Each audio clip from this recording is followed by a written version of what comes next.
Chapter 3 Through the Village. The woman who had greeted them led the people of Ember into the town. They went down a dusty street, past buildings that looked as if they'd been made out of the same brown earth that was underfoot. They were heavy-looking, imperfect buildings. Their walls were fat and lumpy, rounded smooth at the corners. Lena saw cracks in the walls and crumbled places where bits of a window ledge or a step had fallen away. Paths and alleys and strips of garden wound between the houses. It was clear that no one had planned this place. Not the way the builders had planned Ember. This town must have grown. One bit added to the next, and another bit added to that. Plants grew everywhere. In Ember, the only plants were in the greenhouses, unless you counted mold and fungus, which grew on the trash heaps and sometimes in kitchens and bathrooms. Here, flowers and vegetables grew together, beside every house. Plants sprang up along the streets, climbed walls, crawled over fences, pushed up through cracks and stairways, tumbled out of big pots and over windowsills and even down from roofs. There were animals, too. Huge, amazing, terrifying animals. In a fenced-in place at the edge of the town, Lena saw 4 brown animals, much bigger than she was. The squarish heads with long tasseled tails. Farther on, tethered to a post in front of a house, was a yellow-eyed creature with 2 spikes poking out of its head.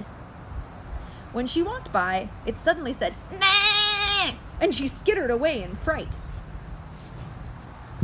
She turned to look at Dune, who had fallen a little behind. She found him stooping over, peering at some yellow flowers next to a wall. "Look at this," he said. When she came up beside him, he pointed to a flower's tube-shaped center. "There's a spider in there, the exact same yellow as the flower." There was. Only Dune would notice such a thing. Tugging at the sleeve of his jacket, she said, "Come on, stay with us." And she hurried him up towards the front of the line to join his father and Mrs. Murdo and Poppy. These 4 people, Poppy and Mrs. Murdo, Dune and his father, were Lena's family now. And she wanted them close around her. Only Poppy was really related to her, but Mrs. Murdo was like a mother. She had taken Lena and Poppy into her house when their granny died, and she would have kept them with her if they hadn't had to leave the city.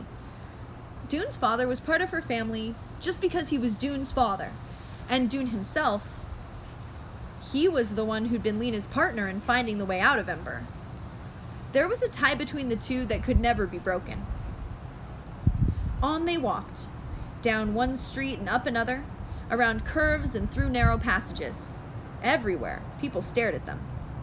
Some leaned from open windows, some sat on roofs, their legs dangling over the side.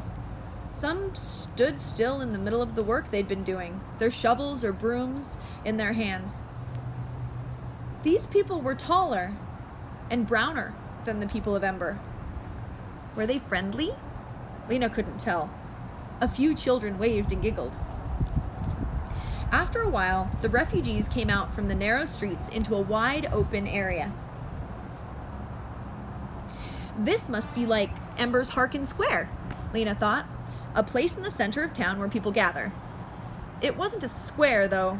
It was more like a half circle paved in dusty brown brick. "What's this place called?" Lena asked Mary Waters, who was walking just ahead of her. "The Plaza," Mary said. Plaza. Lena had never heard that word before. It was her first New World word. On one side of the plaza was the river.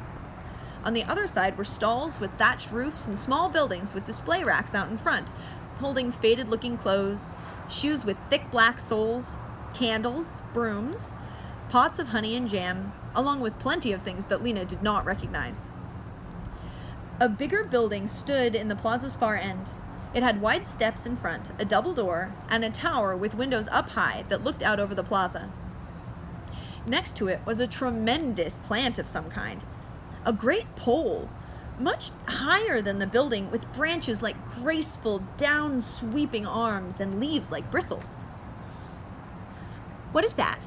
Lena asked a woman who was standing at the edge of the plaza watching them go by. The woman looked startled. That's our town hall, she said. No, I mean the big plant next to it. Big plant? The pine tree? Pine tree, said Lena. I've never seen a pine tree. Her second word, pine tree. The woman gave her an odd look. Lena thanked her and walked on. Step this way, please, said Mary, who was trying to keep the unruly refugees in order. There's plenty of water for you here, both in the river and in the fountain. She pointed to the middle of the plaza, where there was a pool of water circled by a low wall. The water in the middle of the pool jumped up into a column of bubble and spray that splashed back down and jumped up again, constantly. The people of Ember surged forward. Dozens ran to the edge of the river and bent down to bathe their faces with water. Dozens more crowded around the pool. Children splashed their hands in it, crawled up on the rim, and tried to reach the leaping water in the middle. Some of the children jumped in and had to be hauled out by their parents. People at the rear of the crowd pushed forward, but people in the front weren't ready to be pushed. Suddenly there was yelling and jostling, and water sloshed out onto the pavement. Lena slipped and fell down, and someone tripped over her and fell too. Please! Shouted Mary, her deep, loud voice rising above the uproar. Order! Order! Shouted a man's voice. Lena heard other voices too, as she struggled to her feet. The voices of the villagers crowding at the edges of the plaza. Get back, Tommy! Get away from them! Where did you say they came from? Underground? Are they people like us, Mama? A child said, or some other kind? Of course we're like you, thought Lena. Aren't we? Are there more kinds of people than one? She got to her feet and wrung out the hem of her sweater, which was sopping wet. She spotted Mrs. Murdo on the other side of the plaza and headed towards her. The commotion finally subsided. The people of Ember, their thirst quenched, gazed around them in wonder. Everything was strange and fascinating to them. They stood with their heads craned back, gazing at the towering plants and the peeping creatures that flitted around in them. They stooped down to touch the bright flowers. They peered in the doorways and windows. Children ran down the grassy bank to the river, tore off their shoes and socks, and dunked their feet in the water. Old people, exhausted from their long walk, lay down behind the bushes and went to sleep. The 3 town leaders began moving among the people in their village, talking with them in low voices. Lena saw these townspeople glance at the new arrivals with worried looks. They didn't seem to know what to say. Lena could understand why. What would the mayor of Ember have done, for instance, if 400 people had suddenly arrived from the unknown regions? By this time, the sky was beginning to darken. A few townspeople started calling the refugees together.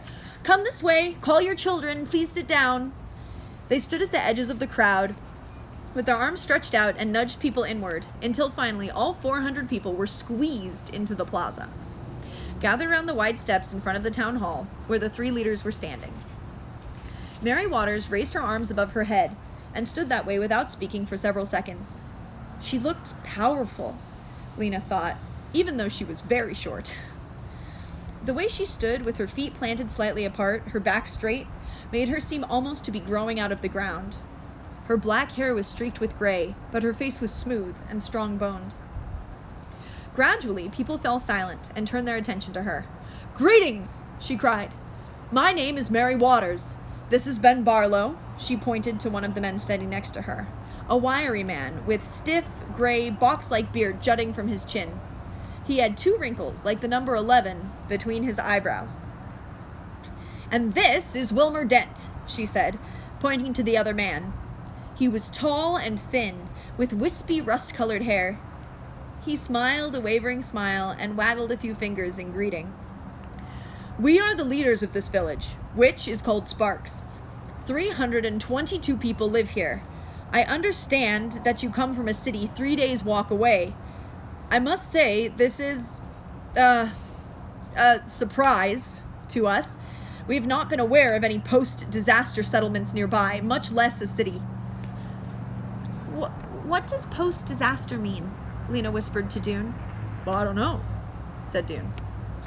Mary Waters cleared her throat with a gruff sound and took a breath. We will do our best for you tonight, and then tomorrow we will talk about your plans. Some of our households are willing to take in a few of you for the night, those with young children and those who are old or ill. The rest of you may sleep here in the plaza. Those who go to the households will share in their evening meal. Those who stay here will be given bread and fruit. There was a scattering of applause from the people of Ember. Thank you, several voices cried out. Thank you so much. What's bread? Lena whispered to Dune. He shrugged his shoulders. Will all those who need shelter for the night please stand? Mary Waters called. As I said, those with children, the elderly, and ill. A rustle swept through the crowds as people got to their feet. Voices murmured, stand up, father. You go, Willett. No, I'm all right. You go. Let Arno go. He sprained his foot. Because of Poppy, Lena and Mrs. Murdo stood up. Dune remained sitting, and so did his father. The brilliant yellow ball in the sky was traveling downward now, and the shadows grew longer. Night was coming, and with the gathering darkness, Lena's spirits grew darker too.